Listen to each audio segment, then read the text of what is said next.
추미애 법무부 장관이 임명되면서 윤석열 검찰총장을 견제하러 온 것이다. 이런 해석이 있었죠. 네. 자, 이런 가운데 오늘 추미애 법무부 장관과 윤석열 검찰총장이 처음으로 공식적인 만남을 가졌습니다. 어떤 얘기가 오갔을까요? 비상한 관심이 쏠린 첫 공식 만남. 김광삼 변호사와 함께 얘기 나눠보겠습니다. 변호사님 안녕하십니까? 예, 안녕하세요. 네. 자, 오늘 오후 4시부터 만났는데 법무부에 사전 예고가 있었습니다. 오늘 오후 4시에 외청장 및 산하기관장이 예방할 예정이다. 그러니까 예방의 성격인 건 뭐 제시가 됐는데 왜 굳이 검찰총장을 외청장이라고 표현했을까요? 뭐 모르겠어요. 뭐 의도가 있는지 어쩐지는 모르겠는데 사실 네. 이제 외청이라고 하기보다는 특정을 하는 게 낫겠죠. 네. 그래서 검찰총장이라고 표현을 해야 하는데 아마 제가 볼 때는 이제 추미애 장관의 생각보다도 네. 이제 법무부 내에 어떤 검찰총장과의 어떤 좀 약간 기싸움을 하려는 그런 담당자가 있었던 걸로 보여요. 제가 개인적으로 볼 때는. 그래서 의도적으로 외청이라는 단어를 썼을 가능성이 크다 이렇게 봅니다. 네. 그래서 일종의 뭐 인사를 놔두고 기싸움을 하는 것이 아니냐 이제 그런 얘기가 많이 나오는데 네. 사실은 뭐 그건 뭐 기싸움을 하려고 의도했다 하더라도 네. 사실은 바람직하지 못하죠. 왜냐하면 서로 협의를 하고 의견을 조율을 하고 서로 존중을 해야 하는데 네. 검찰총장이다 얘기하면 될 걸 의도적으로 외청이라고만 얘기했다고 하면 그건 제가 볼 때는 법무부 자체 내에서 좀 뭐 잘못 생각한 게 아닌가 싶습니다. 네. 일반인의 시각에서는 총장은 뭐 법무부 장관의 어떤 상하 관계 속에 있는 사람이다. 어떤 부분의 관계 속에 있는 사람이다. 이런 인식을 가질 수도 있겠습니다. 사실 이제 법무부가 이제 법무부 장관이 검찰총장을 통해서 이제 수사 지휘를 할 수 있도록 돼 있어요. 네.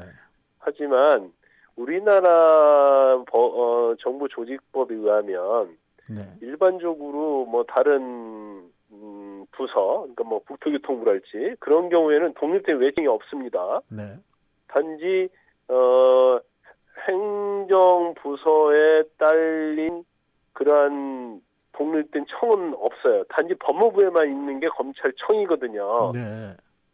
그렇기 때문에 사실은 일반적인 소속된 기관하고는 좀 성격이 좀 다르고 분리해서 봐야 하는 측면이 좀 있죠. 왜냐하면 그만큼 검찰의 독립이 중요하기 때문에 네. 법으로도 독립기관으로서 돼 있는 거거든요. 네.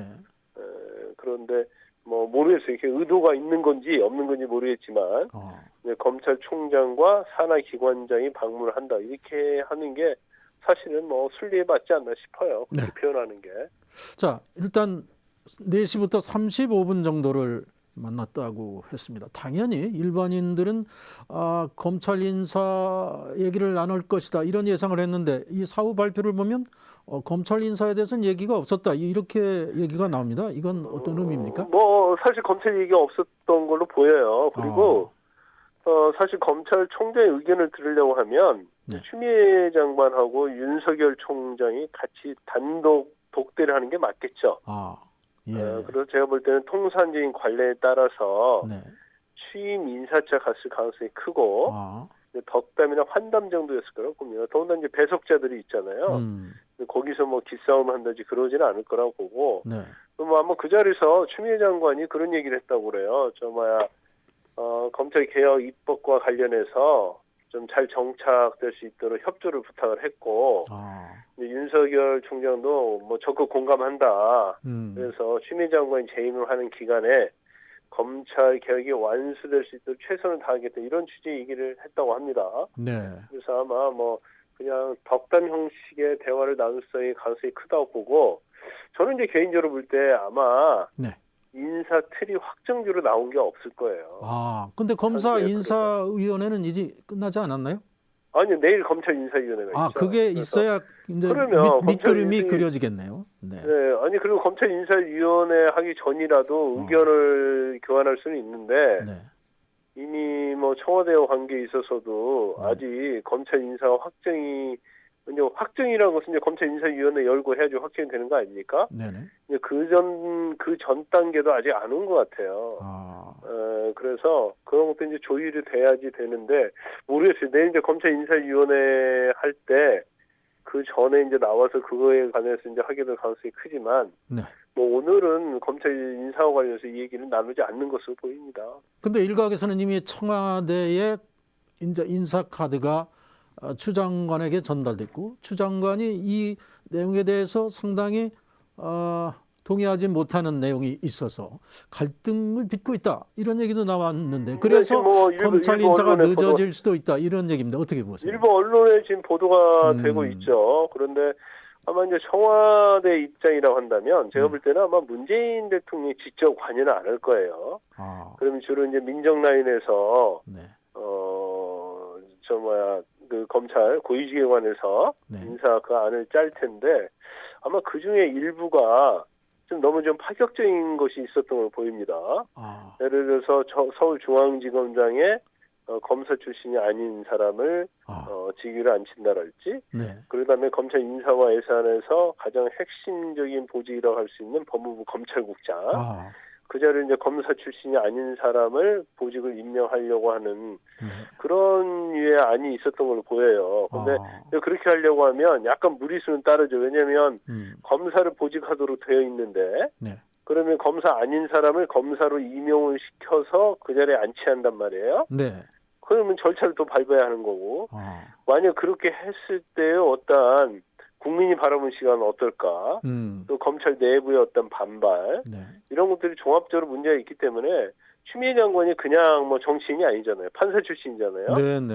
그러면 어느 정도 검찰이랄지 법원의 그런 생리랄지 실무를 알고 있단 말이에요. 네. 그래서 지나치게 개혁적이 된다든지 무리하게 하는 거에 대해서 제동을 걸었을 가능성은 저는 어느 정도 있다 이렇게 봅니다. 말씀하셨듯이 이른바 법무부의 탈검찰화. 법무부 내 보직 중 가장 중요한 검찰국장을 만약 비검사 출신으로 처음으로 이렇게 임명을 한다면 이건 어떤 의미가 있을까요? 만약 그렇게 추진된다면. 근데 저는 이제 개인적으로요. 법무부의 탈검찰화. 네. 이거 자체는 뭐 저는 그렇게 나쁘지 않다고 봐요. 네. 그런데 법무부와 검찰은 서로 상호 유기적 협조적 관계거든요. 뭐 교정이랄지 아니면 법무부 뭐 보호관찰이랄지 이런 것들은 법무부가 검찰 없이는 존재할 수가 없어요. 네. 그럼 서로 유기적인 협조 관계를 가져야 하는데 무조건 모든 걸 탈검찰화 하겠다고 하는 것은 맞지 않는다고 봅니다. 네. 그러면 적어도 검찰 출신이 한두 자리는 중요한 자리는 가 있어서 검찰과 협의가 되는 거랄지 제도적인 걸 마련하는데 예를 들어 봐봐요. 공수처랄지 검경수사권 조정 관련된 법안이 통과된다고 하면 이제 공수처법 통과됐잖아요. 네. 그 정착될 수 있도록 뭘 제도를 만들고 하려면 법무부 혼자 힘으로 안 되거든요. 네, 네. 그러면 검찰과 같이 협조해서 해야 하는데 일부러 탈검찰이었고 민간인들 뭐 변호사 출신인데 검찰 생리를 전혀 뭐 실무를 모르고 검찰 조직을 모르는 사람이 앉혀놓으면 네. 이게 잘 협조가 유기적으로 잘 되겠습니까? 예. 그러면 결과적으로 생각지도 않는 그런 실수가 나올 수 있는 거고요. 네. 제도가 정착하는 데 있어서 굉장히 애로가 될 거예요. 그래서 검찰을 무조건 적대시를 하면 안 되고 네. 검찰을 협조 얻을 거 없고 서로 유기적 관계 할 거는 해야 하기 때문에 뭐 법무부에서 꼭 검찰의 도움이 필요가 없는 부분에 대해서는 탈검찰을 하는 건 맞지만 네. 그중에서 핵심적인 부분은 남겨두는 것도 괜찮다고 봐요. 네. 그러니까 이걸 뭘 개혁이라고 하면 모든 걸 부정하는 게 개혁처럼 생각하면 안 된다는 거죠. 자, 어쨌든 머지않아 단행될 검찰 인사 그 핵심 방향은 역시 검찰 개혁이 그 중심에 있을 텐데 이번 단행될 인사의 방향성에 대해서는 어떻게 전망을 하십니까, 변호사님은? 그래서 인사방의 제일 관심은 네. 조 전 장관을 수사한 수사팀, 네. 또 청와대 하명수사 관련한 수사팀, 그리고 유재수 감찰 무마 중단과 관련된 네. 이런 수사를 했던 팀들이 이제 네. 물론 이제 유재수 감찰 무마 중단 사건은 별도로 하고 네. 나머지 하명이랄지 조국 전 장관과 관련된 수사는 우리가 보통 윤석열 라인이라고 부르는 네. 검사장 검사들이 핵심으로 일하고 있지 않습니까? 예, 예.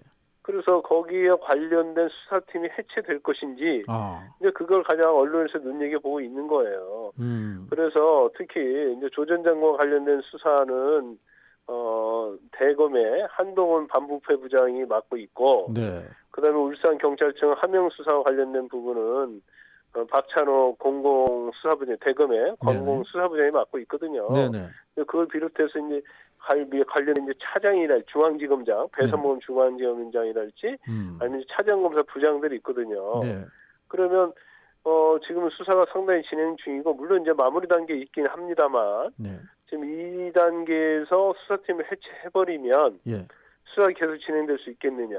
아, 그리고 그 사람들을 전부 다 보직이나 승진으로 이동시켜 버리면 결국 윤석열 총장의 이제 팔다리가 잘리는 격이 되기 때문에 윤석열 총장이 향후에 있어서 검찰총장으로서 역할을 할 수 있겠느냐.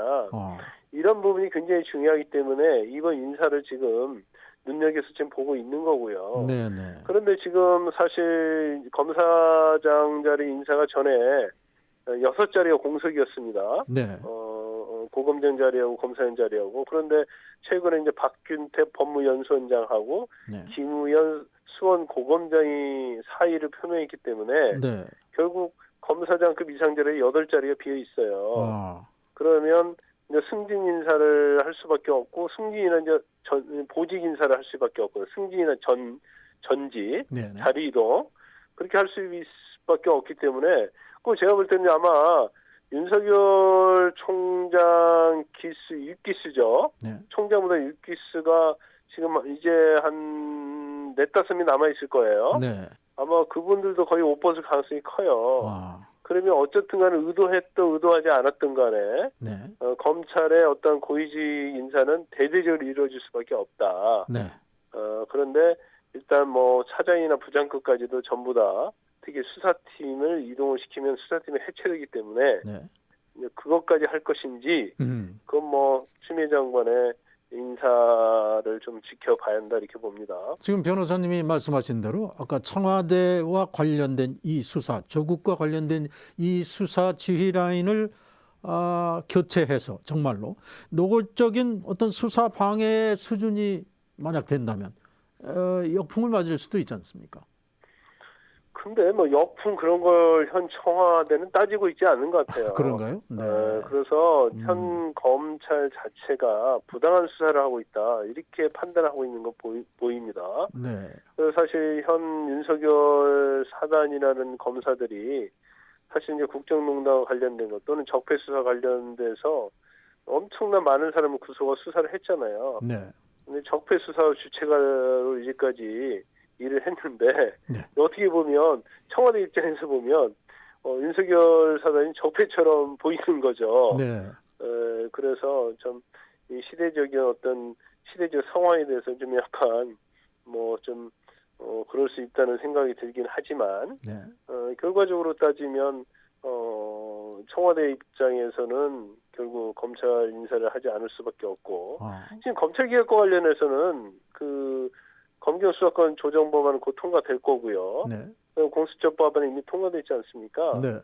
그러면서 청와대나 아마 추미애 장관 입장에서는 마지막 남은 곳이 아마 검찰 내에 존재하는 윤석열 사단에 대한 거라고 그렇게 보고 있는 것 같아요. 네. 그렇기 때문에 결국 마지막 검찰개혁의 방점은 조직에 대한 인사 이걸로 마무리 지을 가능성이 크다 이렇게 봅니다. 말씀하신 대로 이제 윤석열만 남았다 이런 얘기가 나옵니다. 저 변호사님은 단도직입적으로 사실상 윤석열 총장을 배제한 인사가 될 것인지 아니면 함께 가는 인사가 될 것인지 어느 쪽 가능성을 높이 보시나요? 한번 배제될 가능성이 크다고 봐요. 예. 일단 현 지금 수사하고 있는 그 세 갈래 수사, 조국이랄지 네. 함영 수사랄지 아니면 감찰 무마 중단 사건 이것 자체는 다 청와대와 관련이 있는 거잖아요. 네. 그렇기 때문에 청와대 입장에는 이제까지 또 노골적으로 대변인 또는 뭐 수석들을 통해서 비난을 했잖아요. 검찰에 대해서. 네. 그렇기 때문에 서로 대립각이 서 있는 상태고 청와대 입장은 굉장히 현 검사들에 대해서 못마땅하다고 생각하고 있기 때문에 네. 아마 검찰 개혁의 일환으로서 인사 이동은 불가피하다 이렇게 볼 수 있습니다. 자, 그런 분위기는 뭐 진작부터 예고가 된 것 같아요. 추미애 장관이 환부를 이곳저곳 찔러보는 것은 명의가 아니다. 이런 면에서 사실상 윤 청장을 겨냥한 그런 비난 같은 입장이었고, 또 장관이 검찰총장과 인사 문제를 놓고 협의하는 것이 아니라 의견을 듣는 것이다 했는데, 이 의견을 듣는 것, 이 수준은 뭘 말하는 것입니까? 총장 의견에 구애받지 않는다는 건지, 아니면 뭐 최대한 총장 의견을 반영해야 된다는 취지인지, 이걸 어느 그 쪽으로 뉘앙스 자체는 네. 그냥 의견을 듣는 거에 불과하다 이런 얘기겠죠. 그래서 의견에 불과하고 그건 참조를 하고 안 하고는 내 맘이다. 네. 그런 취지의 얘기로 들려요. 그런데 이전에 이제 검찰 인사는요. 네. 이제 법무부에 검찰국장이 있습니다. 네. 그래서 검찰국장이 검사장급이기 때문에 이제 검찰의 인사 기록 카드랄지 검찰에 대해서 제일 잘 알아요. 네. 그러면 대검하고 총장하고 상의를 해서 어느 정도 인사의 폭과 뭐 인사 대상자를 선정을 합니다. 네. 그래서 어느 정도 초안이 짜지면 그걸 법무부 장관한테 올려요. 네. 그럼 일반적으로 법무부 장관은 인사에 대해서는 관여를 거의 잘 안 씁니다. 그러면 검찰국장하고 대검에서 짜온 인사안을 가지고 법무부 장관이 거기서 교통정리를 할 수 있는 거고, 네. 고위직 같은 경우에는 청와대 의견을 들어서 거기에 반영을 해요. 네. 그런 다음에 이제 최종안이 짜지고 나면 이제 청와대에 제청하는 절차를 거치거든요. 네. 그런데 그렇기 때문에 검찰총장이 사실은 인사를 좌지우지했다고도 볼 수 있습니다. 네. 아예 고위직 빼놓고는. 예. 그런데 의견을 듣는 거에 불과하다는 생각을 갖고 있기 때문에 사실 이번 인사에서는 검찰총장의 의견이 반영될 그런 영향력 이런 것들이 뭐 거의 많지 않다고 봅니다. 자, 통제되지 않는 권력, 검찰에 대한 민주적 통제가 필요하다. 이것이 어떤 검찰 개혁의 한 방향인 것으로 이렇게 지금 해석이 되고 있는데, 일각에서는 이런 의도가 결국 권력의 통제가 되는 것이 아니냐, 또 이런 또 우려가 나오고 있습니다. 자, 어떤 방향이 돼야 됩니까? 이른바 민주적 통제라는 것이. 그래서 민주적 통제라는 것이 제일 중요한 것은 검찰 개혁은 검찰이 주체가 돼야 돼요. 네. 그래서 검찰 스스로가 해야 하는 게 맞는데, 지금 사실 법무부에서 검찰을 제어하는 것은 검찰의 중립성을 어떻게 보면 해친 거거든요. 네. 그러니까 검찰이 개혁을 하겠다고 하는데 그 검찰 개혁의 방법이 공수처법이랄지 검경 수사권 조정, 이건 제도적 법률적으로 마련된 거잖아요. 네네. 그래서 이 제도 자체는 검찰의 중립성 뭐 그런 부분에 있어서는 상당히 도움이 되는 그러한 법과 제도단 말이에요. 네. 그런데 검찰 자체를 법무부에서 통제를 하겠다고 하는 것은 네. 그 한편으로 생각해 봅시다. 법무부나 청와대에서 검찰을 지금 앞으로 인사를 통해서 검찰을 통제하겠다. 그러면 검찰의 중립성이 보장되느냐? 네. 그걸 한번 생각해 보는 문제 아닌가요? 알겠습니다. 그러니까 이게 그 질문을 그 질문을 던지는 것으로 오늘 토론 마무리를 하겠습니다. 네. 그래요. 네, 오늘 말씀 잘 들었습니다. 네, 감사합니다. 네, 지금까지 김광삼 변호사였습니다.